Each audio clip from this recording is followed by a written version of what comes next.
Hey everybody, it's Latoya. Welcome back to my channel. You know, the 2022 seed starting season is rapidly approaching. And with all that, all of the seed companies are releasing their catalogs. So today, I want to do a flip through of the Baker Creek whole seed catalog for 2022. This year, it's even bigger. There's more seed stories, there's more recipes, and of course, there's a lot more new varieties. So why don't we jump right in and I'll show you what's new for 2022.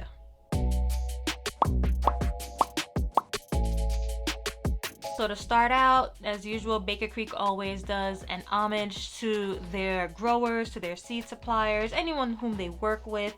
You know, they take the time to give them a shout out at the beginning of their magazine, which I think is really cool. And they also go into some terminology that is used throughout the catalog. Again, some more information on the growers. And then we're going to jump right into the first type of plant, which I am not exactly sure how to pronounce, but I think it's agastache. It could be agastache. I'm not exactly sure, but there was something here that I was interested in growing. It wasn't new, but I know I was interested in growing the Korean hyssop, the golden jubilee.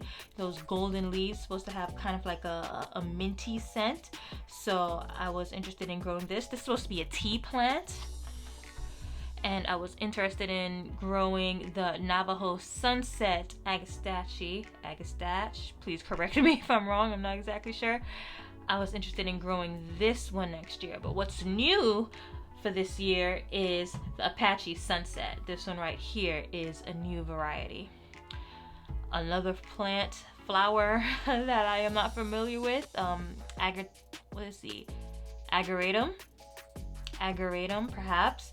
The ageratum leda. It says fluffy blooms create clouds of soft periwinkle in the garden. So it is very soft blue periwinkle flowers. It's quite pretty. This one is also new, the ageratum red flint, another red fluffy bloom. Let's see, the amaranth we're familiar with. This Chinese multicolored spinach was new last year and I got a chance to try it. It tasted very nice, but it turns everything red. Everything in that pot is going to turn red with this plant, but it was really nice. There's a lot of these stories about various plants and seeds throughout this catalog. It really gives you a neat opportunity to learn about some of the things that we're growing. And this one was about arugula. Some new asters for this year, the Matsumoto Formula Mixed Aster, and also the Red Stripe Aster. Some barley, black hullless barley. Also, this purple caramel barley is new for this year. And now when it comes to the basils, I really want to try to grow just a variety of basil. Last year I grew the Genovese basil, the black opal. I'm going to order this one for this year. This is new, the purple ball basil. I think it would make a really nice ornamental, an edible ornamental. Let's see, we have the lettuce leaf basil, which I'm going to order this year as well. And I tried the lemon and the lime. I'm going to get the cinnamon. So I'm just working my way through all the basils. The Nunum basil was very nice last year. It's a thicker leaf, but it made it really cool for cooking. And I didn't get to try this one last year, the Akoko Mesa. But there's another new basil for this year. Not entirely sure how to pronounce it. I will give it a try. I think it's Evivintor. Please correct me if I'm wrong again. But it says it's peppery. You know, we'll see. You know, I'm gonna look for this one on the website to see if I can order it. You know, the wing bean I tried to grow last year and it didn't quite pan out for me. It just never took off. It just kind of stayed stunted. So maybe I planted it at the wrong time. Maybe it just kind of stayed in cold soil for too long. I'm not sure. It just didn't work out. I'm not gonna try again next year because I want that space for something else. This is new for this year, the Blushing Susie Black-Eyed Susan vine. The Choice Sum, 50-day Choice Sum is also new. I'm going to try to order this so I could give this a try. It seems like something that would be really cool in some stir fries.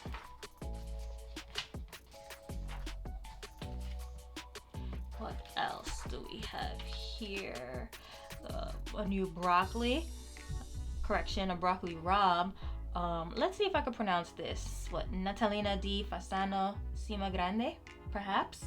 But it is a brassica. It's a 90-day broccoli rabe. This butterfly bush is new. It's a hybrids mix. Very gorgeous. They kind of look like a lilacs.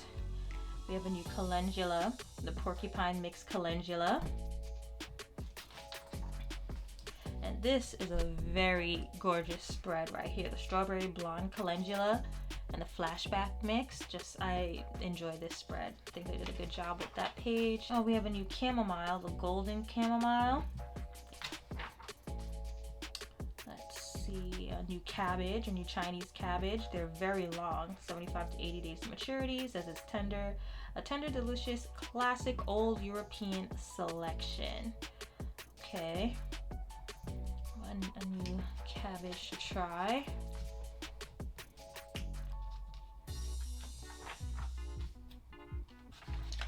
Coxcombs look weird to me.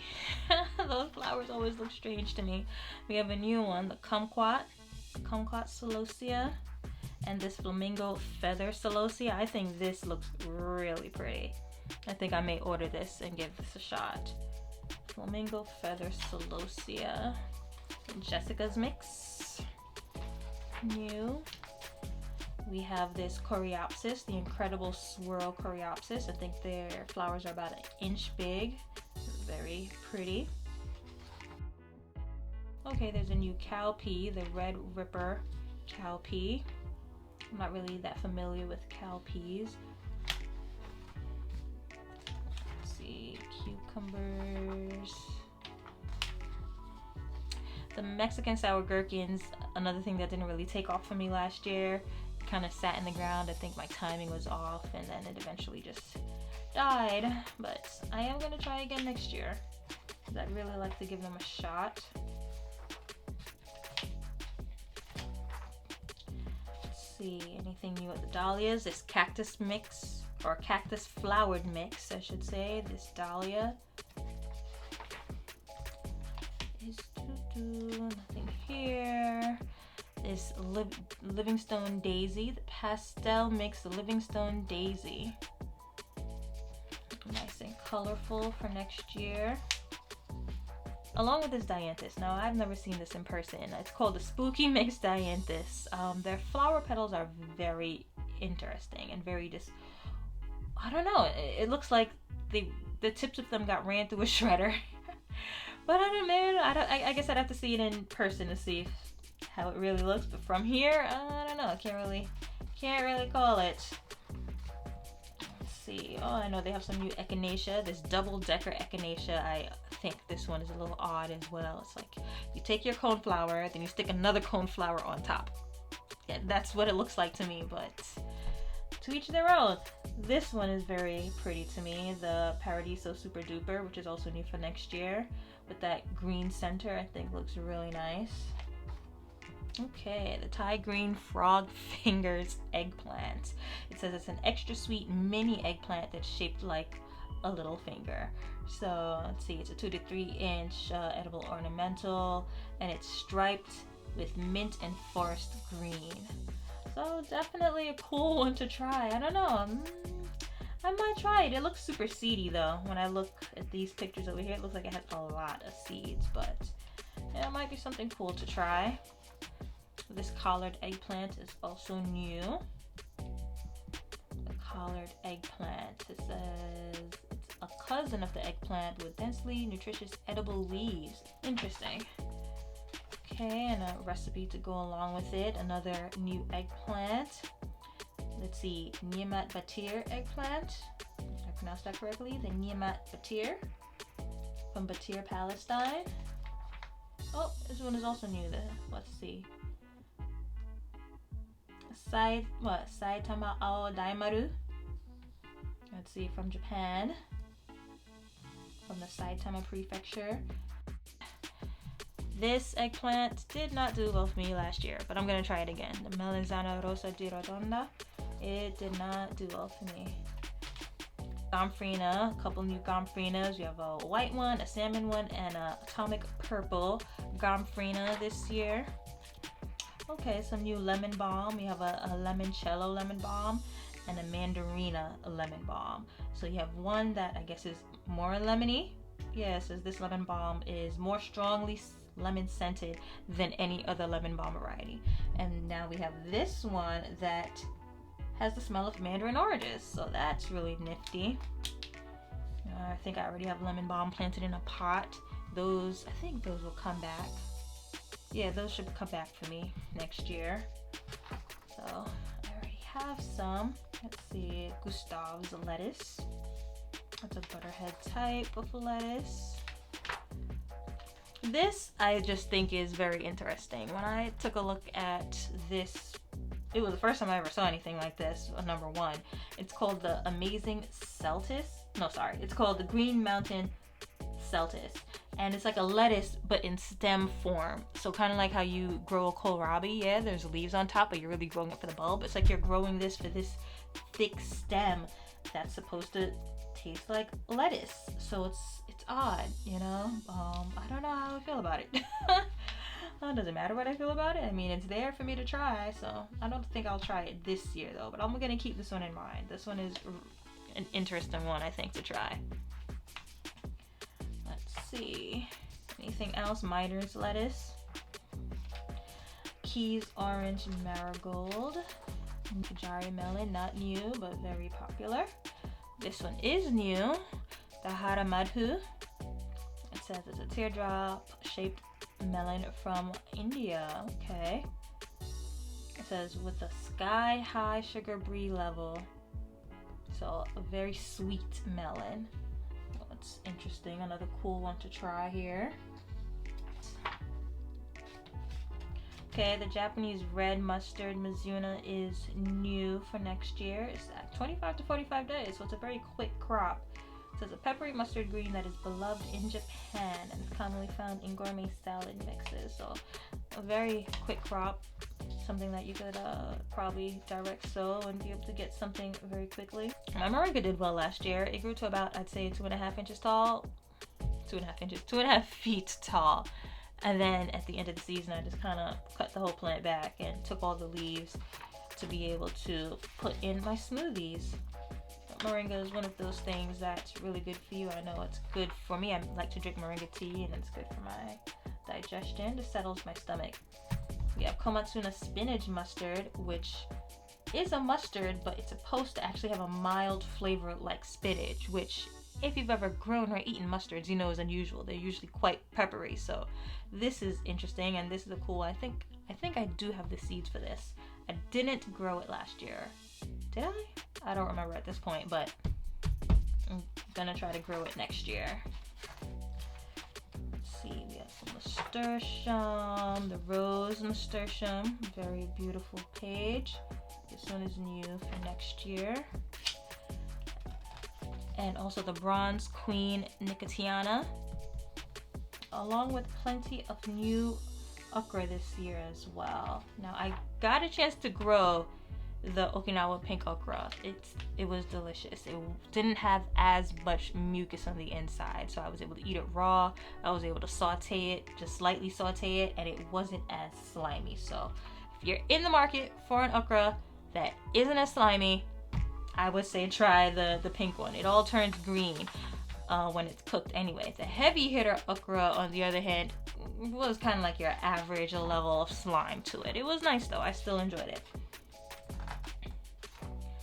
Let's see. Now this one I thought was super interesting. 16-inch long okra pods.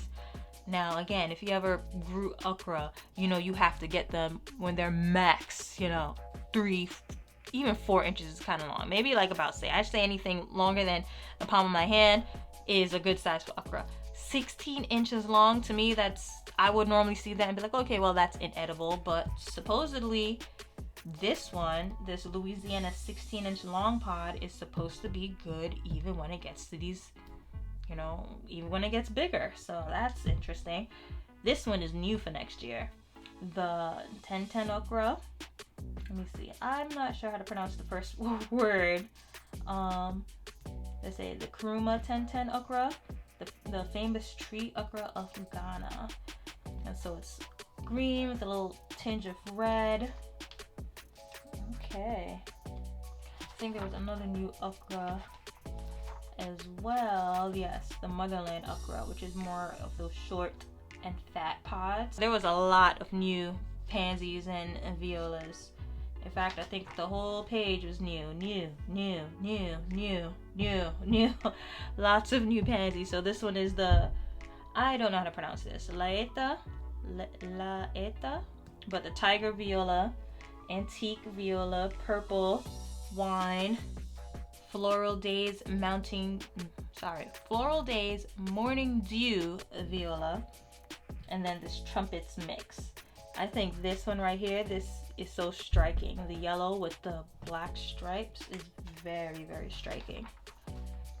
Sweeties viola is also new, along with the, let's see, Super Beaconsfield Pansy, the Envy Pansy, Arkwright Ruby viola, the Arkwright Ruby viola, and the Chicky Chicks. That's a cute name, Chicky Chicks viola. And now into the hot peppers. There were a bunch of new super hots that came to Baker Creek this year, including the Peach Carolina Reaper. Ooh, now you know that is going to be hot. Just look at that pod. Yeah, that one is definitely going to be hot. I do want to try the Jay's Peach Boot Jalokia though, but I don't know, man. It would certainly be just to try because I cannot handle it. There was another super hot that came out this year. Let's see. Okay, the Ahi Crystal, Bactum variety, a Chilean ahi pepper, new for this year, a hot pepper.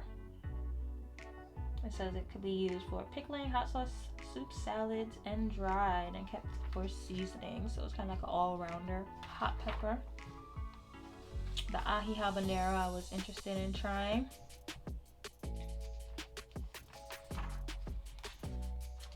Okay.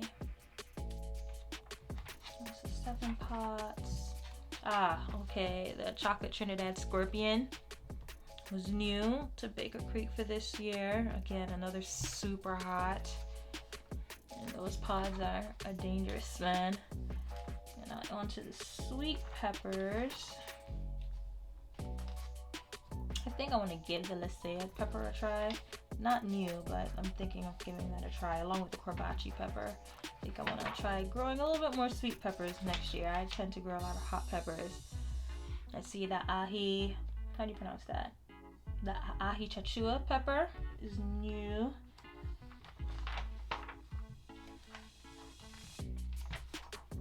Let's see, along with these two, the nocturne pepper and the purple beauty pepper.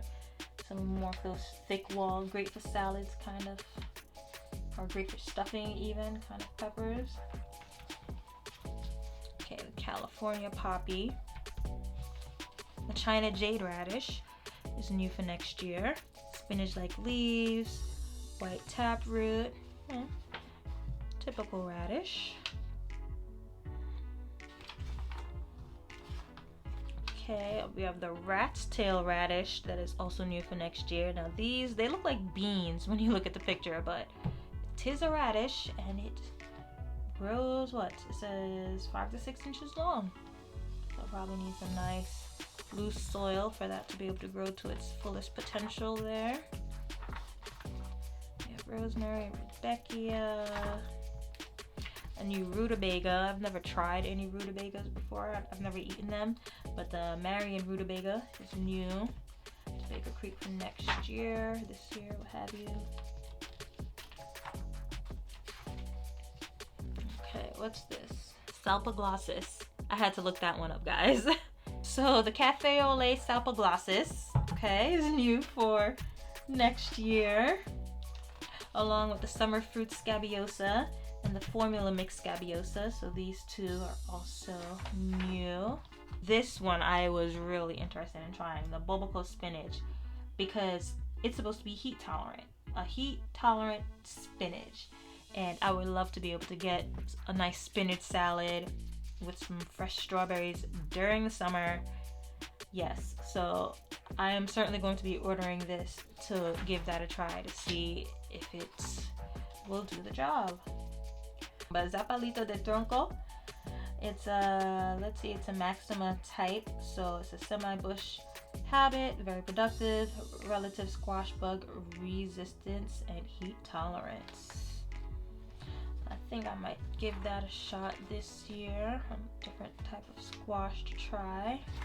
I don't think there was anything by way of I don't think there were any other new squashes. Oh, okay, yeah, the honey nut. These honey nuts, I really adore them. I think Trader Joe's sells them around the beginning of autumn, and you just cut them in half, scoop out the seeds, and roast them. And it's just this cute, nice little self-serve boats of squash. Like I just like the individual size of them. Also, the Burpee's Butterbush squash, it seems to be new. I'm gonna try growing the honey nuts next year. We have, okay, some blue stock and dwarf stock mix here. Oh, this is gorgeous. This sunflower chocolate cherry. The petals range from what it says. It says the petals range from deep obsidian to rich chocolate and black cherry. Very gorgeous. Very, very gorgeous. I adore sunflowers. I grew, what variety did I grow last year? It was like I think it was called a teddy bear sunflower. See if I can find it. That one, it was a double sunflower similar to this. Oh, this is new, the Astra Rose Cream. This pinkish, kind of like a vintage looking sunflower. Here we go, this one I grew last year. It's supposed to be a dwarf sunflower. It's supposed to be 18 to 24 inches tall. Mine grew at about 6 feet. I want to say mine, I grew it over at my mother's house, but it was still 6 feet. It was not supposed to be 6 feet, but it was gorgeous. I have no regrets. It was still very gorgeous. Bariche chard, new for next year. And the orange yellow thyme. Orange yellow thyme. I'm definitely gonna look to grow next year. So I'll have my regular thyme, I'll have lemon thyme, and I'll have an orange thyme. So I'm kind of looking forward to adding that to my thyme collection. And now into the tomatoes. Always plenty of new tomatoes each year, starting with the Pinocchio tomato. It's a 70-day Russian heirloom. The Mila orange pear tomato, another 70-day pear-shaped tomato, another Russian variety. The accordion tomato, a 75-day. Let's see, super ruffled. It says deeply lobed, very few seeds, meaty. The Korean long tomato. It says long pinkish red fruit, crack resistant. Looks like it's very meaty. Pink fang, also new. Watermelon beef steak. Let's see. According to them, the best tasting pink tomato they have ever eaten. So, something to look out for next year. If you guys want to give it a shot. We have the Cherry Berry Micro, which I want to give a shot next year. I don't know, just want to try it if it's cherry tomato. True beef steak, or Fiji improved. I think this one is new. Primary colors, a 70 to 80 day salad tomato. Okay, the Prairie Fire tomato was one that I definitely wanted to give a shot. It says it's about 75 days, super sweet. It says extremely kid friendly. It might be one of the sweetest tomatoes that they ever tried. It's a semi-determinate plant, so a dwarf. Is it a dwarf? No, it says it's a compact semi-determinate plant. So I am looking forward to giving this one a shot this year. Any other new tomatoes? A black strawberry tomato. This is their cover for this year, but it's a 60-day sweet cherry tomato. The Your Majesty, 85 days, mammoth heart-shaped canary yellow fruit. Okay, another Russian tomato. Hughes tomatoes, also new. Jazzy Resinia. I think this is very pretty. I like the different variation of blooms, but this is a new one for this year. Let's see, coming down to the end now, and let's see, that is it. And that's it, guys. That was the whole seed catalog for 2022. A lot of cool new varieties as usual. Certainly a lot of things that I will be looking to order. Definitely try to get your orders in early, guys. You don't want to wait until the last minute. You certainly don't want to wait until right before you need to start your seeds to start ordering things, because things just come in and out of stock. I've probably made about 2, maybe 3 different orders already. As I see them come into stock, I just order what I need, because things will go out of stock, and one day they'll have it, one day they won't. So whenever I see certain things come back into stock that I know is on my wish list for next year, I just snatch them up when I can. They do a great job with bringing things back in stock, but I just want to make sure that I have it on hand when I'm ready to start my seeds next year. Seed starting season is very close. It's super soon. It's coming up. In fact, it's pretty much upon us. You know, I'll be starting some of the seeds for my more perennial herbs probably like the second week of January. So I'm really looking forward to it. I also hope you enjoyed this flip through and getting a chance to just take a quick look at the catalog for this year and some of the cool new varieties. And that's it. Thank you guys so much for watching, and I'll see you guys next time. Bye.